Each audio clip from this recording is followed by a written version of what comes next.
E aí, galera, vamos conversar um pouquinho então sobre o segundo reinado? Como você deve se lembrar, o Brasil declarou sua independência em 7 de setembro de 1822 e aí começou o nosso primeiro reinado, a primeira vez que a gente teve um rei ou um imperador que era só nosso, o Dom Pedro I. Quando o pai do Dom Pedro I, que era o rei de Portugal, morreu, o Dom Pedro foi para Portugal e deixou o filho dele governando o Brasil. Só que o filho dele tinha apenas 5 anos de idade. Então, até esse menino crescer, o Brasil foi governado por políticos da época, que eram chamados de regentes. O fato é que a população brasileira não gostava muito do governo dos regentes. Então, os regentes decidiram aprovar uma lei baixando a maioridade, que na época era de 21 anos, para 14. E aos 14 anos e meio, o nosso segundo imperador assumiu o governo, o Dom Pedro II. Esse período é o que a gente chama de Segundo Reinado. Ele começou em 1840 e terminou em 1889. Foi o período mais longo já governado por uma só pessoa aqui no país. Nessa aula a gente vai conversar só um pouquinho sobre questões internas. Num outro vídeo a gente vai conversar sobre as questões externas do governo do Dom Pedro II. Como você pode perceber, assumindo o governo assim tão jovem, muita gente pode pensar que ele estava despreparado, mas isso não é verdade.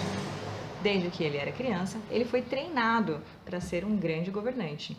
Então, aos 14 anos, o Dom Pedro II ele já se deparou com um problema muito sério, que era a disputa entre os políticos da época.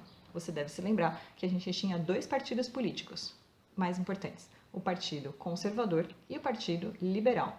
A galera do Partido Liberal, eles eram mais progressistas, né, mais modernos, tinham aí algumas intenções republicanas, né, apesar de não lutarem por uma república propriamente dita. Enquanto que o Partido Conservador, como o próprio nome já diz, era mais tradicional, mais conservador, queria conservar costumes anteriores, principalmente o costume da monarquia, ou seja, sermos governados por um rei.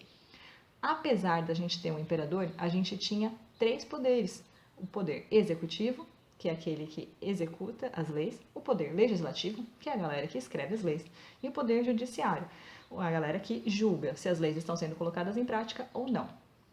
Mas a gente tinha acima desses três poderes o poder moderador, que era o poder do imperador. Então, se ele não concordasse com as decisões tomadas pelos outros poderes, ele poderia intervir e até mudar essas decisões. Então, o Dom Pedro II, ele começou a influenciar de maneira bem diplomática a disputa entre esses dois partidos pelo poder no Brasil. A gente pode dizer que a diplomacia foi uma das características mais interessantes de um primeiro momento do governo do Dom Pedro II. Afinal, ele tinha que se equilibrar não só entre as disputas do Partido Conservador com o Partido Liberal, mas também com as pressões da Inglaterra. O Brasil tinha muitas dívidas com a Inglaterra desde a proclamação da independência, porque a gente teve que pagar indenização para uma galera poder aceitar o Brasil como país independente. A Inglaterra emprestou esse dinheiro, mas em troca ela estava sempre cobrando alguma coisa. Você deve se lembrar dos bimestres anteriores também que a Inglaterra já era um país industrializado. Indústria é quando eu fabrico alguma coisa de um jeito mais rápido, para poder fabricar mais e poder vender mais. Mas para vender mais, eu preciso de gente para comprar.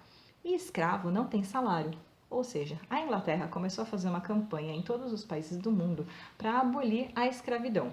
É claro que o discurso dizia que era por direitos humanos, porque não era justo escravizar pessoas, mas na verdade o interesse da Inglaterra era libertar os escravos para que eles começassem a trabalhar em troca de um salário e gastassem esse salário comprando os produtos que ela fabricava. Ou seja, o único interesse era mercado consumidor. Então, o Dom Pedro II começou a participar dessa disputa externa, que a gente vai conversar melhor nas outras aulas, que tinha a Inglaterra pressionando para libertar os escravos e os políticos dos partidos conservador e liberal lutando para manter os escravos. Afinal, esses políticos eram os grandes cafeicultores e quem trabalhava nessas fazendas de café eram os escravos. Para tentar acalmar os ânimos da Inglaterra, o Dom Pedro começou a aprovar as leis que a gente chama de leis para inglês ver. Era só para os ingleses verem que ele tinha a intenção de libertar os escravos, mas na prática elas não serviam de muita coisa não. Por exemplo, a Lei Eusébio de Queiroz era uma lei que proibia o tráfico de escravos, ou seja, não podia mais trazer escravo da África para cá. Então o que começou a acontecer? Os escravos que estavam no nordeste do Brasil trabalhavam na cana-de-açúcar, que agora já não existia, eram plantações que quase não existiam mais, esses escravos começaram a ser vendidos para o Sudeste, para as plantações de café. Ou seja, isso não facilitou a vida dos escravizados. Ao contrário, né, intensificou esse comércio interprovincial, ou seja, entre províncias, dentro do país. Uma outra lei interessante que o Dom Pedro II aprovou foi a Lei dos Sexagenários, uma lei que libertava escravos com mais de 60 anos. Só que os escravos não vinham da África com RG nem com certidão de nascimento. Então não tinha como saber se eles tinham 60 anos ou não. O que começou a acontecer? Os grandes fazendeiros começaram a libertar, entre aspas, os escravos que aparentavam ter 60 anos. Ou seja, aqueles escravos que estavam trabalhando menos, que não tinham condições de trabalhar tanto, que ficavam doentes com frequência, foram libertados, ou seja, abandonados à própria sorte. Lembrando que estudos recentes dos historiadores dizem que a qualidade de vida dos escravos era tão baixa que eles viviam no máximo até os 40 anos. Bom, uma outra lei para inglês ver foi a lei do ventre livre. Essa lei é interessante. Ventre, né, é o abdômen. Ventre livre, abdômen livre. Ou seja, as crianças que nascessem após a aprovação dessa lei seriam livres. Mas olha só que coisa. Vocês acham que a mãe, que era escrava, ia colocar o filho para fora da fazenda e esse filho estava livre? Ele ia se criar sozinho? Um bebê? Não, né? Então, essas mães que tinham seus filhos depois da aprovação da lei, elas continuavam com eles dentro das fazendas, mas os donos das fazendas não tratavam esses bebês como negros libertos, e sim como pequenos escravos. Ou seja, foi uma lei também que não adiantou muita coisa. A única lei que fez alguma diferença na vida dos escravizados foi a Lei Áurea, que libertou todos eles de uma vez por todas.